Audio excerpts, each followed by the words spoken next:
Magandang magandang hapon po muli sa bawat isa. Tayo po ay magpapatuloy sa ating pag-aaral sa sinimulan nating series sa Book of Nehemiah. Tayo po ngayon ay nasa ika-6 na part na po ng ating pag-aaral. At pinamagatan nga po natin ito na From Ruins to Reformation. At ang ating pong babasahin, parang mali yata yung nailagay dyan. Chapter 5 na. 5. Hindi ko pala na-edit. Di ko yata na-edit. Sorry. Okay. Buksan po natin ang ating mga Biblia sa Nehemiah chapter 5. Babasahin po natin ang buong chapter. Buksan po ninyo yung mga Biblia sa Nehemiah chapter 5. Akin pong babasahin sa Tagalog na salin. At kung nariyan na po kayo ay sumunod po kayo sa aking pagbasa. Sa verse 1, nagkaroon ng malakas na pagtutol ang taong bayan at ang kanilang mga asawa laban sa kanilang mga kapatid na mga Hudyo. Sapagkat may nagsabi, kasama ng ating mga anak na lalaki at babae, tayo ay marami. Kumuha tayo ng trigo upang tayo may makain at manatiling buhay. May nagsabi rin aming isinasangla ang aming mga bukid, mga ubasan at mga bahay upang makakuha ng butil dahil sa taggutom. May nagsabi rin, kami nang hiram ng salapi para sa buwis ng hari na ipinataw sa aming mga bukid at aming mga ubasan. Ngayon, ang aming laman ay gaya rin ng laman ng aming mga kapatid. Ang aming mga anak ay gaya ng kanilang mga anak. Ngunit aming pinipilit ang aming mga anak na lalaki at babae upang maging mga alipin. At ang ilan sa aming mga anak na babae ay naging alipin na. Ngunit wala kaming kakayahang makatulong sapagkat nasa ibang mga tao ang aming bukid at mga ubasan.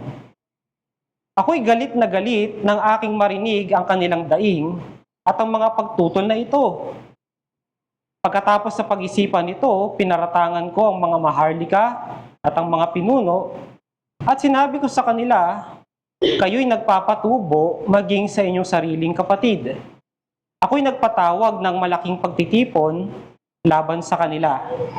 Sinabi ko sa kanila, kami sa abot ng aming makakaya ay aming tinubos ang aming mga kapatid na mga Hudyo na ipinagbili sa mga bansa. Ngunit inyo pang ipinagbili ang inyong mga kapatid upang sila'y may pagbili sa amin. Sila'y tumahimik at walang masabing anuman. Kaya't sinabi ko, ang bagay na inyong ginagawa ay hindi mabuti. Hindi ba marapat na kayo'y lumakad na may takot sa ating Diyos upang maiwasan ng pag-alipusta ng ating mga kaaway na bansa? Gayon din ako at ang aking mga kapatid at ang aking mga lingkod ay nagpahiram sa kanila ng salapi at butil. Tigilan na natin ang ganitong pagpapatubo. Isaulin ninyo sa kanila sa araw ding ito ang kanilang mga bukid, mga ubasan, mga taniman ng olibo, mga bahay, gayon din ang ika-100 bahagi ng salapi, trigo, alak at langis na inyong ipinapataw sa kanila. Pagkatapos ay sinabi nila, isasauli namin ang mga ito at wala kaming hihingin sa kanila. Gagawin namin ng ayon sa iyong sinasabi. Tinawag ko ang mga pari at pinanumpa ko sila na gawin ng ayon sa ipinangako nila. Ipinagpag ko rin ang laylayan ng aking damit at sinabi, ganito nawa pagpagin ng Diyos ang bawat tao mula sa kanyang bahay at mula sa kanyang gawain na hindi tumupad ng pangakong ito. Ganito nawa, siya maipagpag at mahubaran. At ang buong kapulungan ay nagsabi, Amen. At pinuri ang Panginoon at ginawa ng taong bayan ang ayon sa kanilang ipinangako. Bukod dito, mula ng panahong ako'y hirangin na maging tagapamahala nila sa lupain ng Huda, mula sa ika-20 taon hanggang sa ika-32 taon ni Haring Artaxerxes, sa makatwid ay 12 taon, ako at ang aking mga kapatid ay hindi kumain ng pagkaing panustos para sa mga tagapamahala. Ang mga dating tagapamahalang nauna sa akin ay nagpataw ng mabigat na pasanin sa taong bayan at kumuha sa kanila ng pagkain at alak, bukod sa 40 siklong pilak. Maging ang kanilang mga lingkod ay nagmalupit sa taong bayan. Ngunit iyon ay hindi ko ginawa dahil sa takot sa Diyos. Itinalaga ko ang aking sarili sa gawain sa pader na ito at hindi bumili ng lupain. At ang lahat ng aking mga lingkod ay nagtipon-tipon doon para sa gawain. Bukod dito ay nagkaroon sa aking hapag ng 150 katao, mga Hudyo at mga pinuno, bukod sa pumunta sa amin mula sa mga bansang nasa palibot namin. Ang inihahanda sa bawat araw ay 1 baka at 6 na tupang pinili. Ang mga manok ay inihanda rin para sa akin at bawat 10 araw ay maraming sari-saring alak. Gayunman, sa kabila ng lahat ng ito ay hindi ako humingi ng pagkaing panustos para sa tagapamahala dahil sa mabigat na pasanin ng paggawa na nasa taong bayan. O aking Diyos, alalahanin mo para sa aking ikabubuti ang lahat ng aking ginawa para sa bayang ito. Ito po ang salita ng Diyos. Tayo po ay saglit na lumapit sa Diyos sa panalangin. O Panginoong Diyos, aming Ama sa langit, kami po ay muling lumalapit sa inyong trono ng biyaya at ng awa. At kami ay humihiling, Panginoon, sa hapong ito na sa aming pag-aaral ng inyong salita ay patuloy na gabayan niyo po kami gaya ng paggabay niyo po sa amin at pagsama mula pa kaninang umaga sa Sunday School at sa aming morning worship. O Panginoon, gaya po ng panalangin ng aming kapatid dito kanina, nawa ang mga bagay na maaaring distract sa amin ay inyong alisin upang makapag-focus kami sa pakikinig ng inyong salita. Sana po, Panginoon, bagamat mahina ang inyong lingkod, bagamat simple ang mga presentation ng pag-aaral sa hapong ito, nawa ay may makuha kaming aral dito na pwede namin i-apply sa aming mga buhay. Ang lahat ng ito, Panginoon, ay dalangin namin sa tanging pangalan lamang po ng aming Panginoong Hesus. Amen. Ano po ang mas mahirap harapin? Ang problema ba na galing sa labas o ang problema na nanggagaling sa loob? Madalas nating iniisip na ang pinakamalaking problema ay nanggagaling sa labas. Bakit? Kasi kung tutusin, madali nating itong harapin. Pwede natin itong paghandaan. Pero kung tutusin, may mga pagkakataon na ang pinakamakatinding suliranin ay hindi galing sa labas, kundi nagmumula mismo sa loob. Pwede itong manggaling sa ating pamilya. Pwede rin dito sa ating iglesia. Kapag ang mga tao ay nagtutulungan para sa ikabubuti ng isang layunin, napakahalaga na meron silang pagkakaisa at meron silang pagdadamayan. Dahil kahit gaano kaganda ang ginagawa o kahit gaano kalakas ang paglaban sa mga kaaway, kung may pagkawatak-watak at hindi pagkakaunawaan sa loob, mabilis itong babagsak. Ang Diyos, hindi lang siya interesado sa tagumpay natin o accomplishment sa ating mga ministry o sa mga gawain.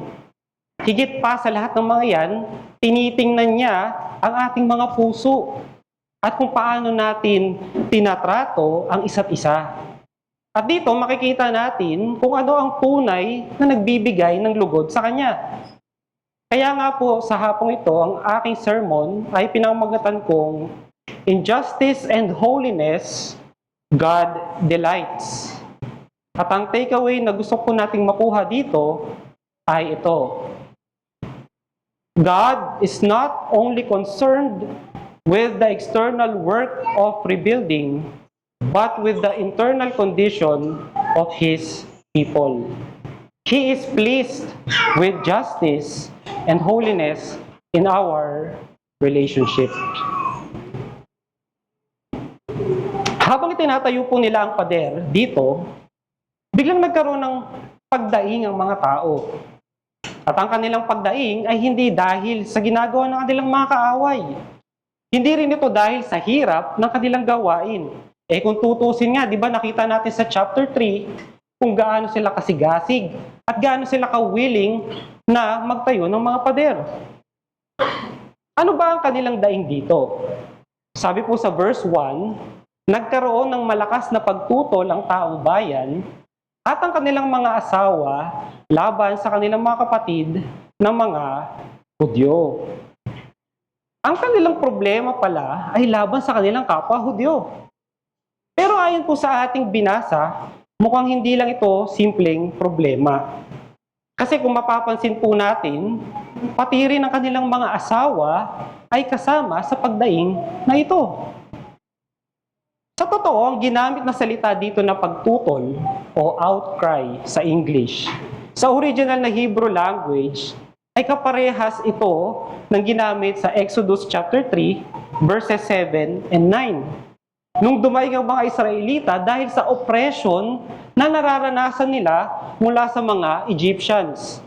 Di ba alam natin, ang paghihirap na naranasan ng mga Israelita sa kamay ng mga Ehipto o Ehipsyo. Isa pa, ginamit din ang kaparehas na salita sa Genesis chapter 18, verses 19 to 20. Ito naman ay laban sa Sodom and Gomorrah dahil sa tindi ng kanilang kasalanan laban sa Diyos. So sa madalang salita po, hindi ito simpleng pagdaing lamang. Mabigat ang suliranin na hinaharap ng mga tao ng Diyos dito. Ngayon ang tanong, ano ba ang idinadaing nila laban sa kanilang mga kapatid? Sabi po sa verses 2 to 5, sapagkat may nagsabi, kasama ng ating mga anak na lalaki at babae, tayo ay marami. Kumuha tayo ng trigo upang tayo may makain at manatiling buhay.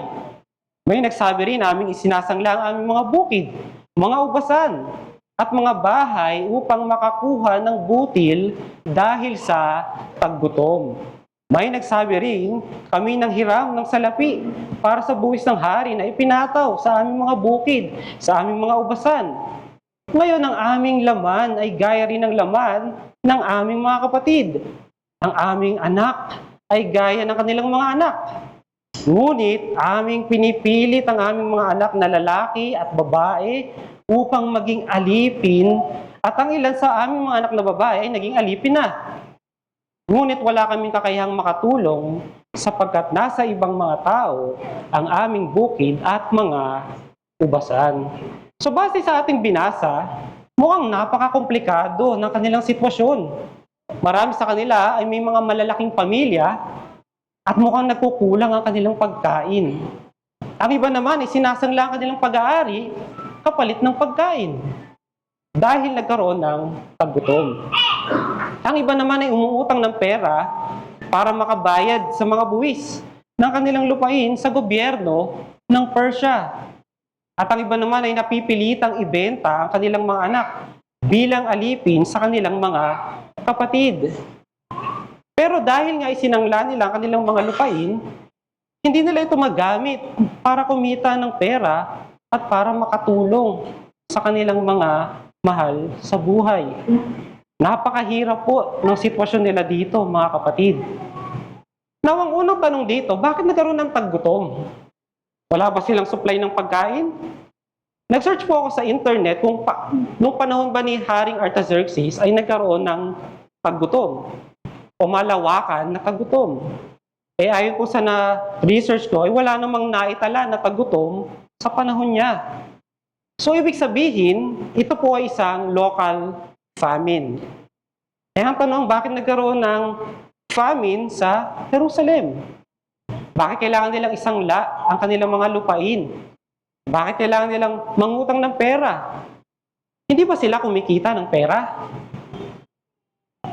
Nagbasa po ako ng mga commentaries tungkol dito at halos lahat sila magkaparehas ng sinasabi dito. Sa commentary ni John MacArthur, sinabi niya doon na dahil sa kanilang dedication sa pagtatayo ng pader, idagdag pa dyan ang araw at gabi nilang pagbabantay, dahil sa pagbabanta ng kanilang mga kaaway, ay nawala na sila ng panahon at lakas para asikasuhin ang kanilang mga hanap buhay. Sabi naman ni Dean Ulrich, dahil sa panganib ng pag-atake ng mga kaaway mula sa labas, ay minabuti ni Nehemiah na manatili sa loob ng lungsod ang mga manggagawa. Katulad na rin ng sinasuggest ng Nehemiah chapter 4, verse 22. So sa madaling salita, dahil sa pagbabanta ng kaaway, nahihirapan silang maghanap buhay. At dahil di sila makapaghanap buhay, hindi nila ma-provide ang pangangailangan ng kanilang pamilya at hindi rin sila makabayad ng buwis sa gobyerno ng Persia. Siguro, kung meron man silang mga savings dito, unti-unti na itong nauubos para pambili ng pagkain. At dahil nga nagkapatong-patong na ang kanilang mga problema at ang kanilang mga pagkakautang, ay napipilitan silang ibenta ang kanilang mga anak na maging alipin sa kanilang mga kababayan. At wala silang kakayanan na tubusin ang kanilang mga anak dahil nawala na rin ang kanilang mga lupain. Nakakalungkot ito, di ba, mga kapatid? Nakakaawa ang kalagayan nila dito. Ang susunod na tanong, kung ganito pala ang sitwasyon, bakit hindi sila tinutulungan ng kanilang mga kapatid? Yan na nga po ang problema. Imbes na makita ito ng mga mamamayan o ng mga mayayaman nilang mga kapatid, na pagkakataon para tumulong, mukhang nakita pa nila itong pagkakataon para lalo pang magpayaman. Pinagsamantalahan nila ang kanilang mga kapatid dito. Ang mga taong nagbigay ng kanilang panahon, ng kanilang buhay para itayo ang mga pader. Nakakalungkot ito, di ba mga kapatid? Yung inaasahan mong tutulong sa iyo, sila pa ang magpapalubog sa iyo.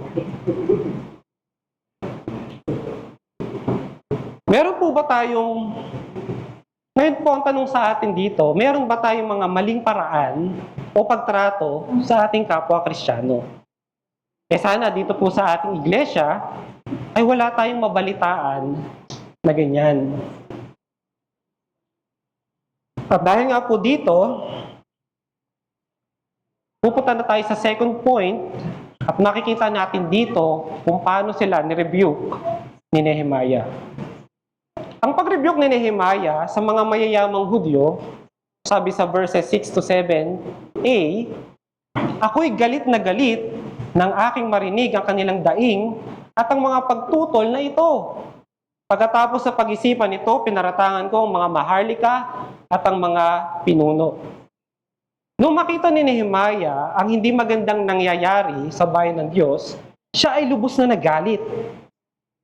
Last Lord's Day po, tinalakay ni Pastor George kung paano ba dapat natin i-handle ang galit o anger. At masasabi ko na ang pagkagalit ni Nehemiah dito ay isang uri ng righteous anger. Bakit? May nakita siyang kamalian na ginagawa ng kanyang mga kababayan. Inaapi nila ang kanilang mga kapatid. At dahil dito, nagalit siya kasi concerned siya sa kalagayan ng kanilang mga kapatid. Tama ang naging priority ni Nehemiah dito. Hindi siya basta naglabas lang ng kanyang galit o init ng ulo. Ito ay isang matuwid na galit na nagmumula sa kanyang pag-ibig sa Diyos at sa bayan ng Diyos. Sa katunayan, ang kanyang galit ay sumasalamin sa katangian ng Diyos na nakikinig sa daing ng mga inaapi. Ganun pa man, hindi niya hinayaan na pumunuan siya ng galit. Bagkus ay pinigilan niya ang kanyang sarili at hinarap ng maayos ang sitwasyon. Sa verse 7a, nung sinabi ni Nehemiah na pagkatapos na pag-isipan ito. Sa English translation, I took counsel with myself or I consulted with myself.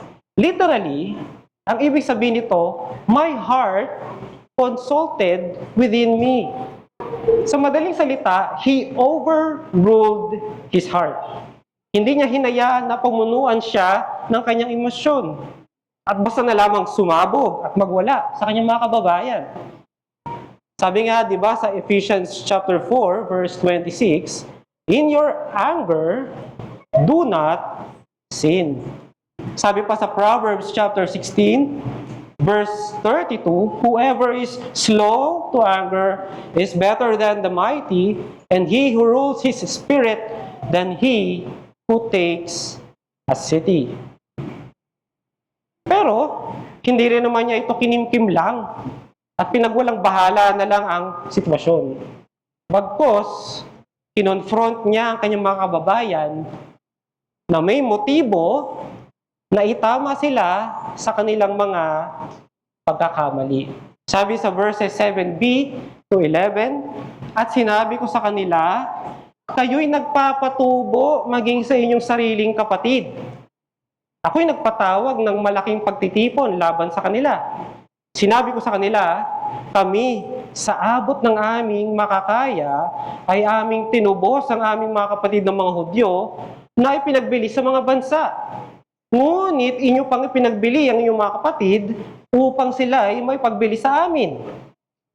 Sila'y tumahimik at walang masabing anuman. Kaya't sinabi ko, ang bagay na inyong ginagawa ay hindi mabuti. Hindi ba marapat na kayo'y lumakad na may takot sa ating Diyos upang maiwasan ang pag-alipusta ng ating mga kaaway na bansa? Gayon din ako at ang aking mga kapatid at ang aking mga lingkod ay nagpahiram sa kanila ng salapi at butil. Tigilan na natin ang ganitong pagpapatubo. Isauli ninyo sa kanila sa araw ding ito ang kanilang mga bukid, mga ubasan, mga taniman ng olibo, mga bahay, gayon din ang ikasandaang bahagi ng salapi, trigo, alak at langis na inyong ipinataw sa kanila. Kung mapapansin natin, nagpatawag si Nehemiah ng isang malaking pagpupulong laban sa kanila. Ang tanong ay bakit ganito ang ginawa niya? Hindi niya hinarap ang mga problema ng pribado dahil ang kasalanan ay pampubliko at sumira sa pagkakaisa ng buong komunidad. Ang kanyang pag-rebuke ay pinakita niya sa kanila na ang kanilang ginagawa ay paglabag sa utos ng Diyos. Kung mapapansin natin ang pag-rebuke ni Nehemiah dito, ay hindi sa kanilang pagpapahiram ng mga butil at mga pera, kundi ang kanilang pagpapatubo sa kanilang mga kapatid. Dapat nating malaman mga kapatid na hindi naman kasi masama na magpahiram sila ng pera o mga butil. Yun nga lang, hindi na dapat nila isipin na kumita pa sa kanilang mga kababayan. At nakasulat din yan sa kanilang mga batas. Pinagbabawal ng Panginoon ang mga Hudyo ay maningil ng interes sa isa't isa sa kanilang mga pautang. Mababasa natin yan sa Exodus chapter 22, Leviticus chapter 25, Deuteronomy chapter 23. Hindi na po natin babasahin yan dahil masyado pong mahaba. Pangalawa, ipinakita din ni Nehemiah yung irony ng kanilang ginagawa. Sila Nehemiah o ang bayan ng Israel, sila ay tinubos na ng Diyos mula sa pagkaalipin sa ibang bansa. Habang sila naman ay ginagawang alipin ang sarili nilang mga kapatid. At mukhang pinagkakakitaan pa nila ang mga ito. Sabi nga ulit dito sa verse 8, kami sa abot ng aming makakaya ay aming tinubos ang aming mga kapatid ng mga Hudyo na ipinagbili sa mga bansa. Ngunit inyo pang pinagbili ang inyong mga kapatid upang sila'y may pagbili sa amin.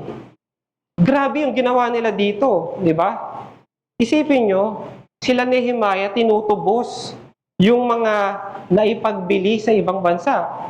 Pero itong mga Hudyong ito, mukhang naisip pa nila na pagkakitaan. Paano nila ginagawa? Siguro, dito, ay sa aking pagkakaunawa, sa aking nabasa, pinagbibili muna nila. Total, tutubusin naman ni Nehemiah. At least, kumita sila bago tinubos ni Nehemiah.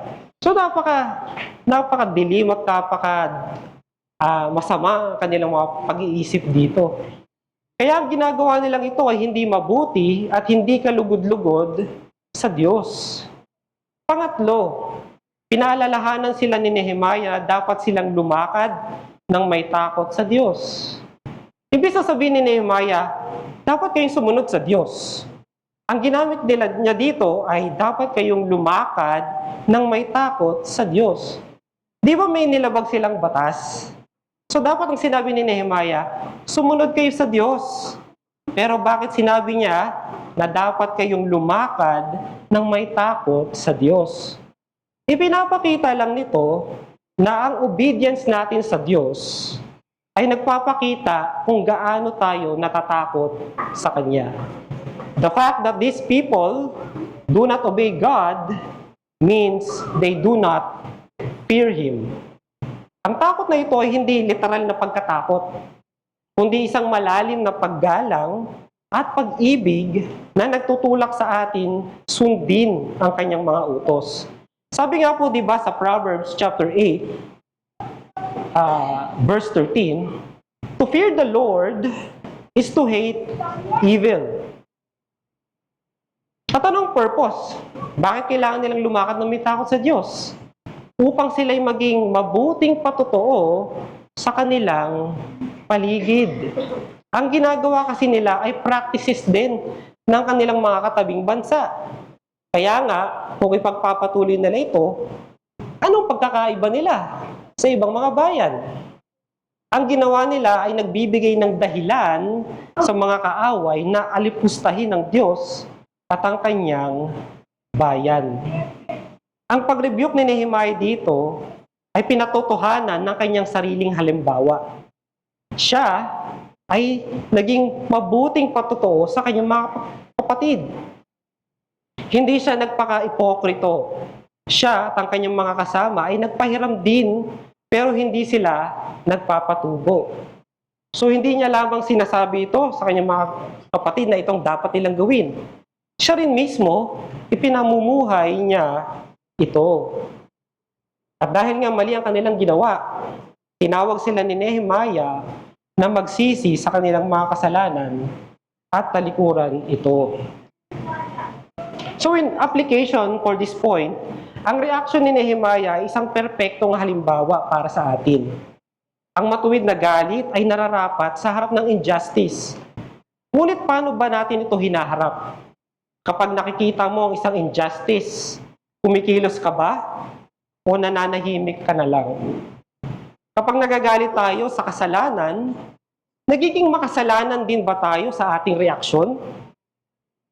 Pangalawa, pinapakita din ng point na ito na ang Diyos ay merong special concern sa mga inaapi at nahihirapan. Madalas kasi ang tingin ng mga tao sa Diyos, sa lumang tipan, ay isang Diyos na magagalitin lamang. Pero itinuturo sa atin ngayon, sa pamamagitan ni Nehemiah, na ang Diyos ay mahabagin at siya ay nakikinig sa mga daing ng mga inaapi. Kaya nga ang paalala sa atin dito, kung tayo man ay nakakaranas ng anumang uri ng oppression or injustices, alalahanin natin na ang Diyos ay nahahabag at nagmamalasakit sa atin at siya ay nakikinig sa pag-iyak natin. Pangatlo, itinuturo din ng point na ito na nais ng Diyos na maging mapagbigay tayo. Maging generous tayo, na walang inaantay o hinihingi na kapalit. Sabi nga, di ba, generosity is a mark of God's people. Sabi sa Proverbs chapter 19, verse 17, whoever is generous to the poor lends to the Lord, and He will repay him for his deed. At dito makikita din na lalo pang pinalawak ng Panginoong Hesus ang katuruan na ito. Hindi lang niya sinabi na dapat ginagawa natin to sa ating mga kapatid, kundi dapat din natin itong gawin sa ating mga kaaway. Sapagkat ang Diyos ay mahabagin maging sa mga masasama. Sabi nga sa Luke chapter 6 verse 35, "But love your enemies and do good and lend, expecting nothing in return, and your reward will be great. And you will be sons of the Most High, for He is kind to the ungrateful and the evil." At ngayon nga ay tutungo tayo sa next point. Ito yung pagsisisi ng mga mayayamang Hudyo. The repentance. Dahil dito nagkaroon ng pagsisisi sa kanilang mga kasalanan at pagsasauli ng mga kinuhang lupa at patubo sa kanilang mga pautang. Sabi sa verses 12 to 13, pagkatapos ay sinabi nila, isasauli namin ang mga ito at wala kaming hihingin sa kanila. Gagawin namin ang ayon sa iyong sinasabi. Tinawag ko ang mga pari at pinanumpa ko sila na gawin ang ayon sa ipinangako nila. Ipinagpag ko rin ang laylayan ng aking damit at sinabi, ganito nawa pagpagin ng Diyos ang bawat tao mula sa kanyang bahay at mula sa kanyang gawain na hindi tumupad ng pangakong ito. Ganito nawa siya maipagpag at mahubaran. At ang buong kapulungan ay nagsabi, Amen, at pinuri ang Panginoon. At ginawa ng taong bayan ang ayon sa kanilang ipinangako. Sa harap ng matuwid na rebuke ni Nehemiah, ang mga maharlika ay tumahimik at walang masabing anuman, gaya ng nasabi sa verse 8 kanina. Ang kanilang pananahimik ay tanda ng kanilang conviction sa kanilang mga kasalanan. Alam nila na wala silang maibigay na dahilan sa harap ng kasalanan na paglabag sa utos ng Diyos. Dito naramdaman nila ang takot sa Diyos at sila ay nagsisi at nangako sila na susunod sa utos ng Diyos. Pero ang kanilang pagsisisi ay hindi na natili sa salita lamang, kundi sinundan nila ito ng aksyon at pagbabago. Pumayag sila na isauli ang kanilang mga kinuha, kasama ang mga lupain, mga bahay, at mga interes na siningil nila. Ito ay nagpapakita ng tunay na pagsisisi na naaayon sa kalooban ng Diyos. At para matiyak na tutupad sila, pinanumpa sila ni Nehemiah sa harapan ng mga pari at ng buong assembly. Sa pamamagitan nito, pinapakita nila na ang kanilang mga pangako ay hindi lang sa pagitan nila at ng kanilang mga kababayan, kundi sa pagitan din nila at ng Diyos. At dapat nila itong seryosohin. At pagkatapos nga ng mga bagay na ito, ang pagpupulong ay natapos sa pagpupuri sa Diyos. Dahil ang Diyos ang gumamit kay Nehemiah para ayusin ang kanilang problema. So in application for this point, ipinapakita sa atin ng point na ito na ang tunay na pagsisisi ay hindi lamang yan yung pag-iyak o panghingi ng tawad. Ito ay may kasamang aksyon.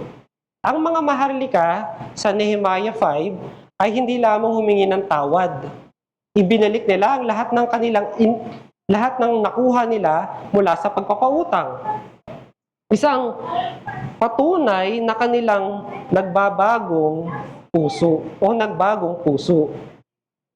So ang tanong dito, meron ba tayong mga kasalanan na kailangan nating pagsisihan? Kapag kinumpronta ba tayo sa ating mga kasalanan, nagiging defensive ba tayo? O tinatanggap natin ito at nagsisisi?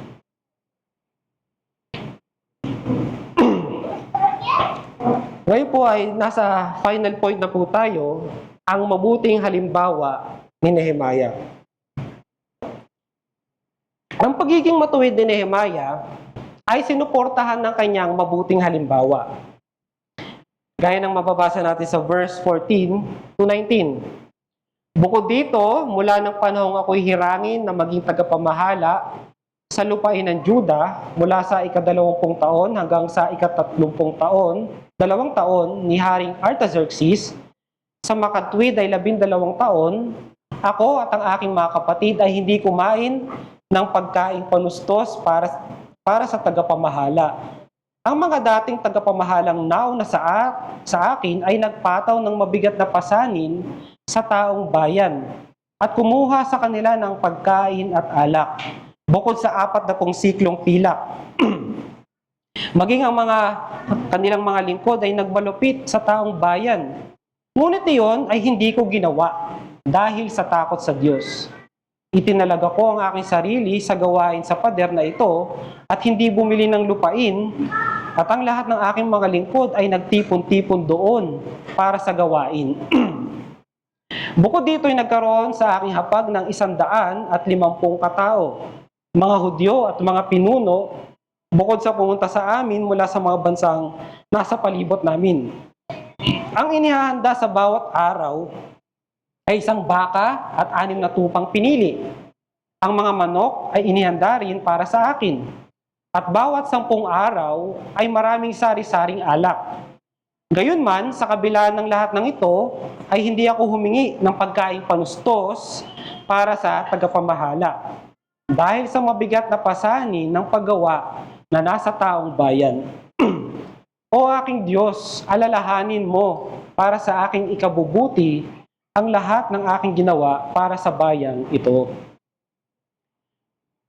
Ngayon po, para magkaroon si Nehemiah ng isang moral authority para kumprontahin ng mga maharlika, dito makikita natin na isinakripisyo niya maging ang kanyang mga pribilehiyo bilang isang gobernador. Sa loob ng 12 taon, hindi niya kinuha ang dapat sana ay sweldo niya sa pamamagitan ng mga buwis. Bakit? Dahil alam niyang mabigat ang pasanin ng mga tao. At ang kanyang motibasyon dito ay dahil sa kanyang takot sa Diyos at pagmamalasakit sa mga tao. Tulad po ni Apostol Pablo na nagsilbi sa mga taga-Korinto nang walang bayad. Ayon sa 1 Corinthians chapter 9 verse 14. Ipinakita din ni Nehemiah dito na maingat siyang naglilingkod sa bayan at hindi niya sila pinagsasamantalahan. Si Nehemiah at ang kanyang mga kasamahan ay hindi rin nag-invest o bumili ng mga lupain para sa kanilang sarili. Sa halip, ibinuhos nila ang kanilang oras at salapi para sa kapakanan ng bayan. Makikita nga rin natin dito na araw-araw ay nagpapakain siya sa kanyang mga kababayan. Sa bandang huli, ginawa itong lahat ni Nehemiah hindi para maghanap ng papuri mula sa tao, kundi para magbigay ng kaluwalhatian sa Diyos. Ang kanyang panalangin po dito sa last verse ng chapter na ito ay nagpapatunay na ang final assessment ng kanyang paglilingkod ay nagmumula lamang sa Diyos. Ang Diyos ang maggagantimpala sa lahat ng kanyang mga ginagawa. So ang halimbawa ni Nehemiah ay isang matinding rebuke din sa kultura natin ngayon na mas pinapahalaga ng kasikatan at ang kayamanan. Sa ating panahon, karaniwan nang makita ang mga leader na pinagsasamantalahan ng kanilang mga posisyon para magpayaman. Pinapakita ni Nehemiah na ang tunay na leader ay handang magsakripisyo para sa kapakanan ng kanyang mga pinaglilingkuran. Kaya nga in application for this point, bilang mga Kristiyano, ginagamit ba natin yung ating posisyon sa trabaho man yan o sa kahit anumang bagay o lugar at mga impluwensya, kayamanan. Ginagamit ba natin ito para sa kapakinabangan ng iba o para lang sa ating sarili? Handa ba tayong magsakripisyo ng personal na pakinabang para sa kabutihan ng iba? Kaya nga po tulad ni Nehemiah, Dapat tayong maging sensitibo sa daing ng mga tao sa paligid natin at handang kumilos ng may katarungan at awa. Dapat nating isipin, gaya ng inisip ni Nehemiah, ang final assessment ay magmumula sa Panginoon. At dapat tayong maghintay sa gantimpala ng Diyos. Manalangin po tayo. O Panginoong Diyos, marami pong salamat sa aming pagtunghay dito sa kabanatang ito sa Nehemiah. Salamat, Panginoon, sa mga paalala na ibinigay mo sa amin. Nawa, Panginoong Diyos, tulungan mo kami na mamuhay sang-ayon sa aming mga napakinggan. Tulungan niyo nawa kami, Panginoon, na gamitin ang mga resources na pinagkakalo mo sa amin, hindi para lamang sa aming mga sarili, kundi para makatulong din sa aming mga kapwa. Nawa, anumang uri ng kasakiman o anumang uri ng